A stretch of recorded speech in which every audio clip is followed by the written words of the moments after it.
Hello, my name is Adele Woodbridge.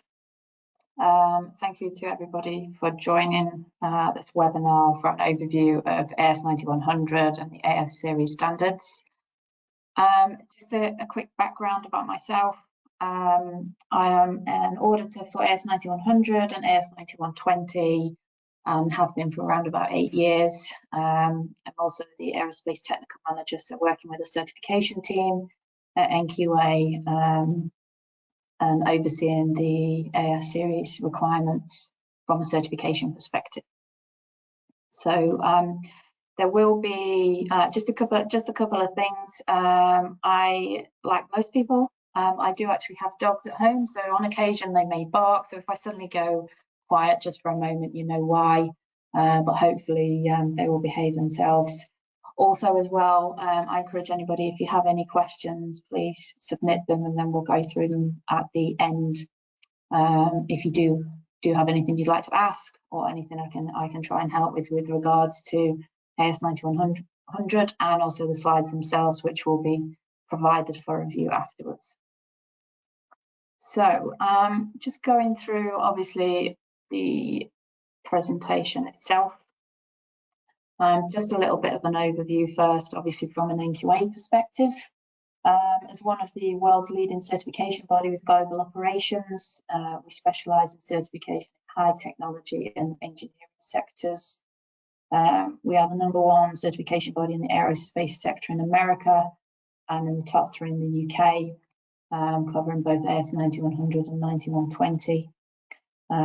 In China, we are the #1 certification body in the automotive sector, and UK #2 in aerospace, globally #3 in the aerospace sector, globally #1 certification body in telecommunications and automotive sector. So we have a lot of coverage for multiple standards throughout the countries, throughout the world. So when I was asked to do this webinar to give an overview of AS9100, I thought I would also incorporate obviously what the objectives are of this, but also covering some of the other aerospace standards that we cover. So you as a person, as an organisation, can start to better understand if you are looking at becoming certified to AS, which standard would be applicable to your organisation. To also better understand what the AS series of standards are and who uses them and who requires them, how a quality management system to the AS series standards can bring value to your organisation, and also to provide an overview of how to implement AS quality management system. Now, obviously, there are a lot of requirements to cover from that perspective, but what I've tried to do is kind of headline them and give you kind of top level, a basic understanding to see how it could benefit your organisation and how you could understand and meet the requirements of the standards. So just first of all, a quick overview, whether or not people have an understanding of basic quality management principles. So starting off with ISO9001 through to the different standards that are in place. Some of you may have experience of them, some of you may not. So in terms of quality management principles, so what are they? So it's looking at customer focus, looking at leadership, engagement of people, a process approach, improvement, evidence-based decision making, and relationship management. Now, with the standard itself, obviously it pushes a process approach throughout implementation of your quality management system to allow for better improvements, to allow for understanding of customer requirements, and a full cycle from planning through to actually acting upon what's the outcome, what can we do better, what can we improve upon.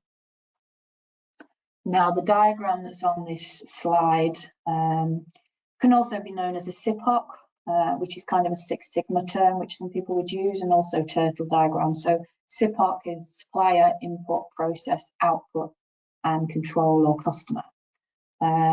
So you can see there from when we look at a process is we have a source of our inputs to our process. We have the inputs themselves, deciding on what those activities are as part of the process. and then what our outputs are, and then the receivers of the output.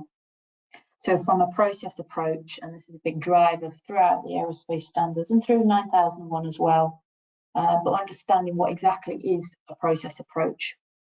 So understanding first of all what a process is to determine what your processes are internally to base your quality management system around. So from a process, it's a set of activities that turn an input into an output. And taken directly from the standard as well, that the process approach involves a systemic definition and management of processes and their interactions so as to achieve the intended results in accordance with the quality policy and strategic direction of the organisation, But it's about understanding what processes you need in place to be able to successfully implement a quality management system. And sometimes we can get confused over what's a procedure versus what's a process. You have levels of procedures, instructions, standard operating procedures, but ultimately what is the overall processes that we have within our organisation. Now, from an ISO 9001 perspective, we identify what those processes are. With regards to AS9100, it requires us to go into more detail on those processes and identify what our key processes are, how we can review if they are effective, and how we can effectively implement them throughout our organisation and our quality management system.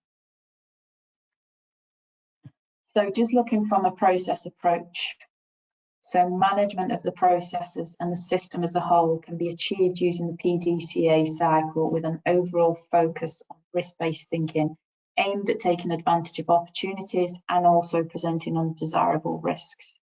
So this is known as the PDA cycle, so plan, do, check, act. Now on here as well, again, this is just lifted from the standard itself. It shows you how these clauses, the clauses of the standard, are linked to the stages of the PDA cycle. So it's all about understanding first, planning what we're going to do, doing the do, so performing the processes, checking the output from our processes. Are they meeting our intended inputs? Are they meeting our customer requirements? Are they meeting any external statutory or regulatory requirements? Are they meeting the standard requirements? If they're not, then we have to act on that as part of the next part of the cycle. So what do we need to do? What do we need to do to improve? What changes do we need to make? How can we improve to make sure that the next time we go around the cycle to planning, that effectively we can go through that cycle again and review any undesirable results, any potential risks, and also then the output for any opportunities from that. So in terms of the PDA cycle, this isn't unique to AS9100. Obviously, it's within ISO 9001 also, but it's just taking that PDA process to understand what our processes need to be. So from an aerospace perspective, we have three standards effectively. We have AS9100, which is the prime purpose of this webinar. Now, as I say, I've also incorporated the other two here just to give you an overview, because obviously I don't know who's joining this webinar, so I don't know if you guys are here just to have a basic understanding, looking at implementing. So I thought I would give you a flavour of all three. So as an organisation, it might be following this, that if you are looking at AS certification, that actually you might be under one of the other standards, like a distributor or maintenance, rather than a manufacturer, let's say. So it just gives you a little bit of an oversight of all three. So AS9100, so this standard is intended for use by organisations that design, develop, or provide aviation, space and defence products and services, and by organisations providing post-delivery activities, including the provision of maintenance, spare parts and materials for their own products and services. So one of the common misconceptions we get sometimes that AS9100 is only applicable to products that fly, to products that are on aircraft or used in like military equipment, defence equipment. That's not the case. I mean, ultimately, for implementing AS9100, typically most organisations do that where their customers are requiring them to implement the system. Some organisations may do it because they want to have a quality management system that complies with AS9100 and obviously to bring benefit and improvement to their company. And others, it's because it's based on a customer requirement. There's no statutory or external regulatory requirement that you have to have AS9100 just to be able to supply into the aerospace supply chain. It's typically driven by a customer requirement. And just going back to the point about it being applicable only for products that fly, for instance, it's ultimately whatever your customer requirement is. So we could audit an organisation that makes tools, for instance, that is then used on products to make products that will fly, or that's used in ground support, or could be used anywhere if a customer requires it throughout the aviation, space or defence supply chain. And it could be anything from a tool, for instance, like a press tool or a fixture or tooling, all the way through to fuselage parts or engine parts. The same for somebody who may be providing a service, so like a heat treatment service or a corrosion coating service. Really, there's a multitude of potential uses of the standard, and for organisations providing all different kinds of products and services. AS9120 is the next standard. So this standard is intended to be used by organisations that procure parts, materials and assemblies and resell these products to a customer in the aviation, space and defence industry. This can include organisations that procure products and split them into smaller quantities, including those that coordinate a customer or regulatory controlled process on the product. The standard is not intended for organisations that maintain or repair products, or for organisations that perform work that affects or could affect product characteristics or conformity. So typically these are for distribution companies. So for instance, those that may buy off an AS9100 certified organisation. So take an example, like we've got a picture there of rivets, for instance. So they may act as a third party for the primes, such as like Airbus, Boeing, Rolls-Royce, GE, whoever it may be. So they would procure from approved manufacturers and then they would sell on those parts, but without adding any value. You're able to split batches, maintaining traceability. However, you cannot add any value to these parts. If that was the case, it would be under AS9100. We then have AS9110. So this standard is intended for use by organisations whose primary business is providing maintenance or continuing airworthiness management services for civil or military aviation articles and products, and by original equipment manufacturers with maintenance, repair and overall operations that are operated autonomously and that's substantially different from their product operations. So typically this is for organisations that are offering a maintenance or repair service, either standalone or part of their production operations, but different from the main processes. So typically this would be, for instance, if a part is taken off an aircraft and it would come in for repair, the organisation would perform the repair to the customer requirements, any statutory, regulatory, CAA, civil aviation requirements, and then obviously return the part to be refitted to the aircraft. Just one example. But that would be where AS9110 would be applicable. If an organisation has manufactured the part and that part has gone out and comes back for some form of rework, that typically would be addressed under AS9100 if they were the original equipment manufacturer, so the OEM. But what is the difference between ISO 9001 and an AS quality management system? So this is going to be very brief and kind of high level because of obviously how much time we have for this webinar, but in a nutshell, obviously AS9100, 9120 and 9110 all use the ISO 9001 standard as a foundation, but they also include additional regulatory requirements, provision for further customer requirements, additional operational and design controls, emphasis on more detailed risk management requirements, product safety, counterfeit controls, and additional documented information requirements. So they're all based on the same Annex SL framework, which is what ISO 9001 is, but with additional requirements. more commonly throughout the production and service provision clauses, along with some others. So just going through some of the highlighted differences from a clause perspective. So from customer requirements, obviously this is over and above ISO 9001.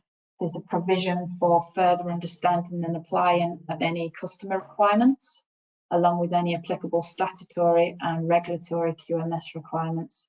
So this could be where, for instance, you have to also comply with external requirements along with customer requirements, and any additional that may be flowed through the supply chain to you. Enhanced processes, so identifying what your key processes are. There's additional documentation requirements around these, and the implementation of KPIs, so key performance indicators, to determine process effectiveness along with on-time delivery measures. So under AS9100, we have to measure, monitor on-time delivery. How you do that is obviously dependent upon your organisation. For some organisations, it's fairly straightforward. If you have a purchase order with a date on there, a requirement, and how you measure that is quite straightforward, versus those organisations that may provide something that's off the shelf, already manufactured. Sorry. So you work to like a call off order. For others, they may know, for instance, their orders 2 years in advance. So it's all about deriving how you can monitor on-time delivery performance with your customers, to make sure that you're meeting their requirements and the standard requirements. Also, as well, with determining what your key processes are, you also have to apply KPIs to them. So this is about finding a KPI measure that shows you if this process is effective and if it's controlled. So for instance, where we may have like a contract review or a purchase order review function, what KPI can we have in place to show that we're performing that process correctly? So i.e. that we're, let's say, just as an example, turning around a request for quotation in time, or that we've understood our customer requirements, so therefore we're passing no faults forward to the next process. So it's making sure that those KPIs show effectiveness and are in control of the whole process itself. Management representatives, so this is required to be in place. So a person who has responsibility and authority for the oversight of the standard requirements, along with unrestricted access to top management of the organisation. As part of this, it's about understanding who takes responsibility. Now, it's not about having one particular person that manages the whole of the quality management system, but somebody that takes responsibility for understanding, monitoring, measurement, analysis as an organisation, has a full oversight of those requirements, and the need there for unrestricted access to top management. So we have like a dotted line, we have a level in there, so that if something's not being done correctly, or if there is a conflict of interest, that person has access all the way to the top management to ensure that these issues can be identified and addressed. Employee awareness, these are requirements over and above, so additional requirements around awareness of the quality management system documentation, ethical behaviours, their contribution to product safety, and more. So understanding that obviously quality is everybody's responsibility. Ultimately, everybody has a hand in product quality and service quality. It's not just about who physically touches a part, but do people understand what to do if there's an issue? Do people understand how to identify, for instance, potential counterfeit issues, how they understand the quality documentation that they're working to, ethical behaviours throughout the organisation, so trying to ensure that people work in a conflict-free area, and requirements around what to do, for instance, if they find something that looks wrong. Could be a documentation, could be a product, could be a situation, and how they can address that. So it's not about overloading people with all that information, but just making sure that they know what they need to do and what their responsibilities are. From an operational planning and control perspective, so all of the standard requirements for 9100, 9110 and 9120 or require enhanced planning requirements over and above 9001. So, you know, when we're looking at planning capabilities, capacities, risk management, there are additional requirements over and above for managing risk under the AS series standards. And this is all as appropriate. You know, some organisations, the risk may be high level and fairly low. For other organisations, depending upon the product or service that they're delivering, the risk may be far more complex.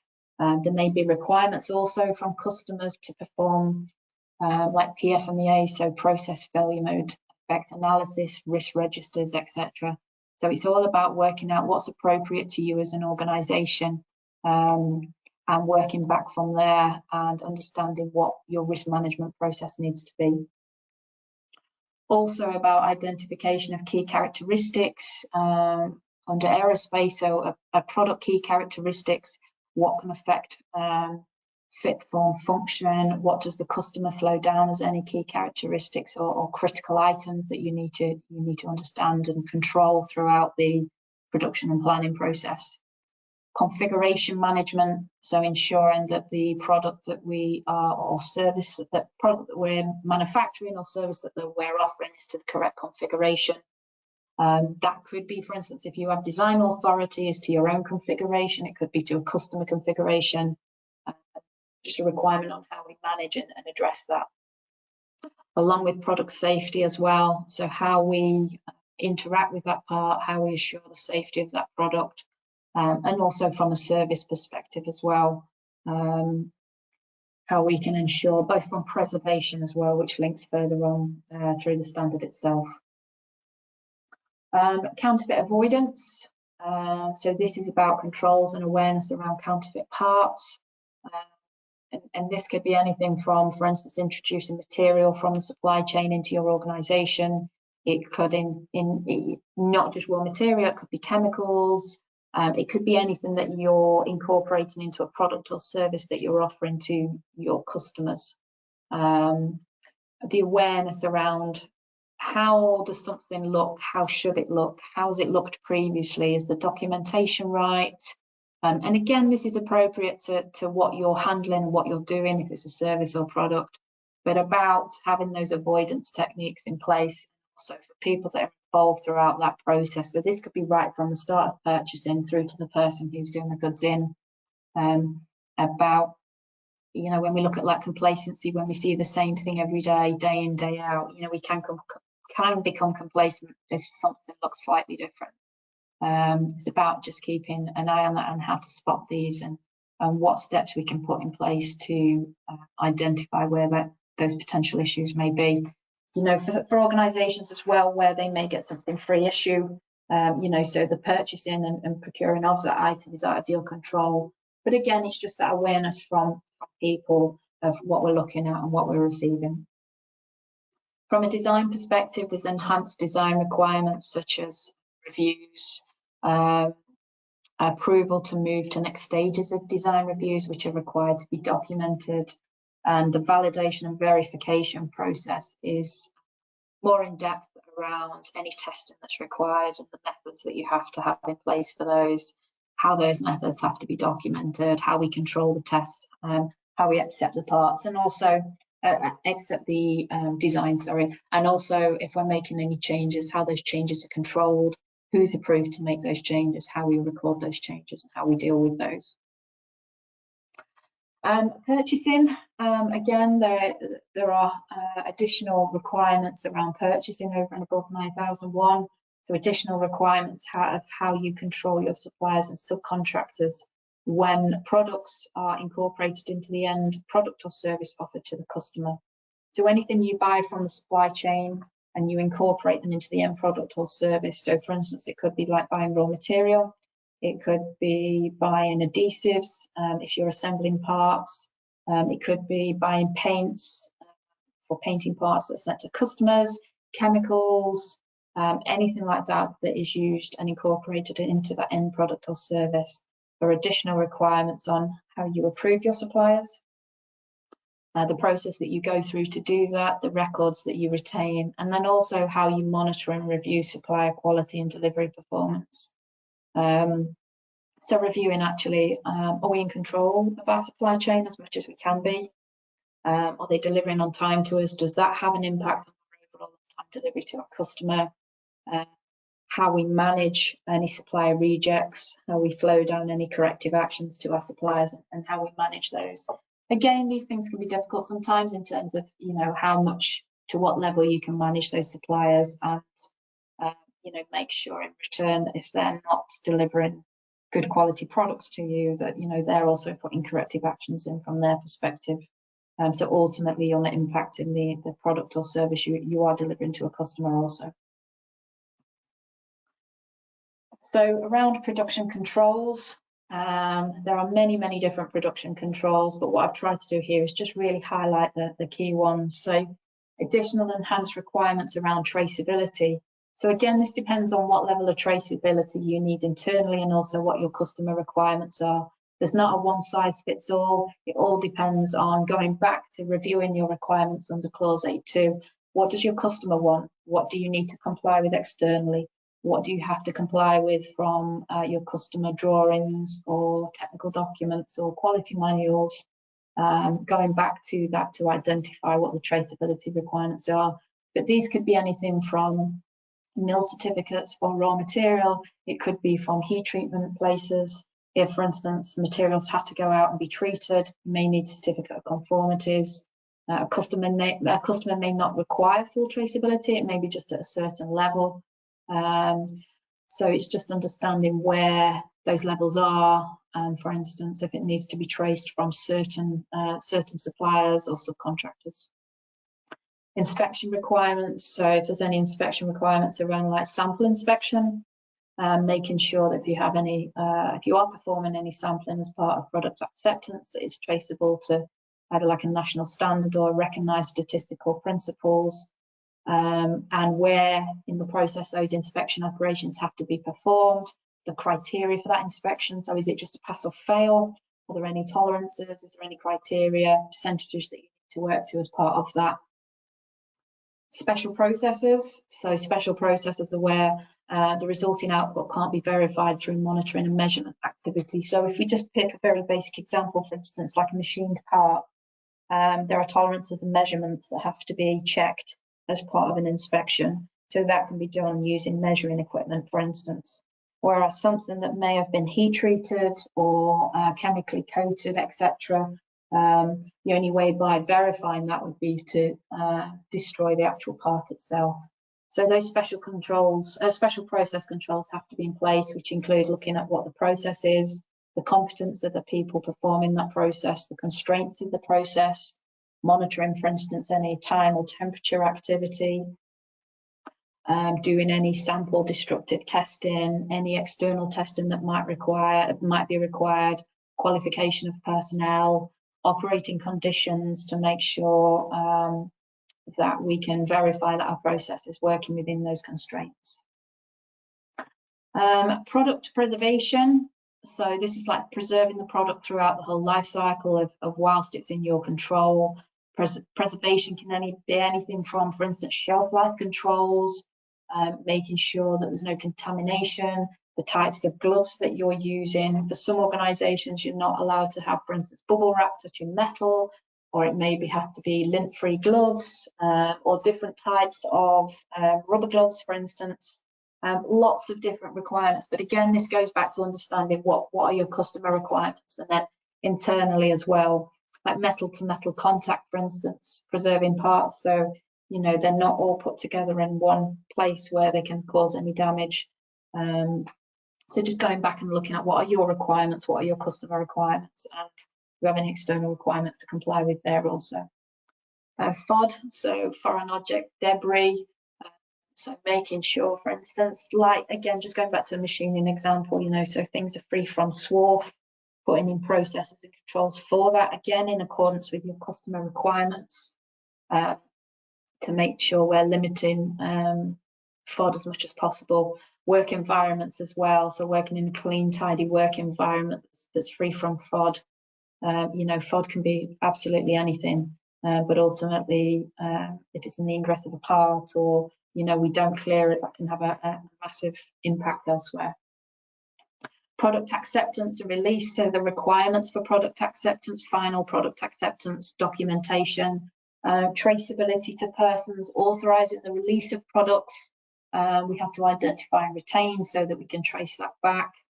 Control of equipment, tooling and software, so the required levels under there in terms of if we have software, for instance, making sure that we've verified if there's a change to a software that it doesn't have any detrimental impact on manufacturing that product or service, checking the output once that change has happened to validate it, which also links to FAIRs as well. So first article inspection report, which isn't a requirement of the standard. Ultimately, the production process verification is. So how you verify that the product, the first product from the initial run is verified to make sure that your process can meet what's required to ensure that you're delivering a conforming part. So again, just thinking back to like a machine in operation, it might be where somebody does a first off check to say, yep, this is good, we can meet the requirements, we've measured it, we've tested it, we've done what we need to do. Versus some customers who may require a first article inspection report, which is just a further detailed report covering any subcontract services, raw material, inspection activity, to basically compile that into one report that would go to your customer. It's also there as well to monitor if you're making any changes to your processes that could affect fit, form or function, or for some organizations where you may have sealed processes, so everything is frozen with the customer. So if you move a piece of equipment, for instance, or you change your process, it's about revalidating that that process can meet its intended results. And also as well about controlling non-conforming products, there are heightened requirements around there about making sure that we have controls in place to make sure that we can't release anything that's non-conforming unless it's been agreed with the customer under a concession or whoever the design authority is, making sure we have a process that positively controls non-conforming product until physically rendered unusable if it's being scrapped or if it's being returned to a customer, for instance. So obviously that was very much high level without having all day to go through the requirements, but just really the headline stages of through production and understanding customer requirements and handling products and services. So just an overview of implementing AS9100 and 9120 and 9110. It's about researching and learning the requirements of the applicable standard and your customer requirements as well, understanding what does your customer want? What is the initial need for the aerospace standard? Is it internally? Is it for as a business to obviously help and improve you? Is it a customer requirement? Is it a mixture of both? And making sure we're adopting the right standard depending upon the product or service that we're offering. Initially identifying what your processes are, and this is the big thing, is going right back to the beginning and going, what are our processes? What are our key processes and what are our supporting ones? So for instance, do we have a production process? Do we have a purchasing process? Do we have like a sales and contract review process? Do we then have a supporting training process, calibration process, quality process, management process, HR, whatever they may be, is identifying what they are and then also showing how they appear and interact in your organization, which is a requirement of under the 3 standards.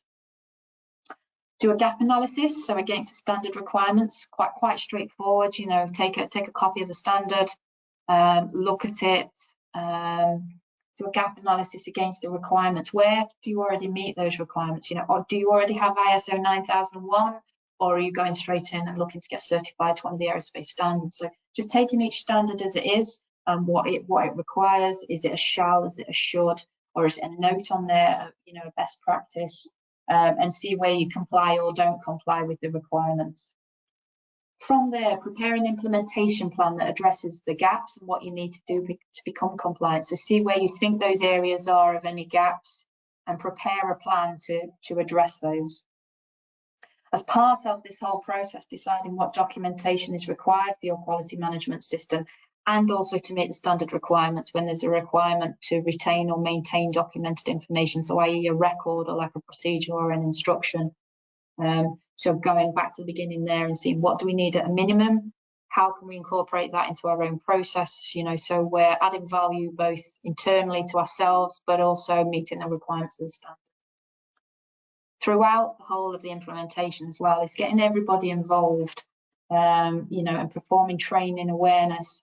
You know, typically for me, it's all staff. Quality is everybody's responsibility, right from a financial perspective. So somebody involved in a financial role through to, let's say, somebody that is performing cleaning operations for you, or somebody that is in dispatch, somebody that's hands-on in quality, somebody that's hands-on in production, somebody that's a salesperson. Everybody is involved throughout that process.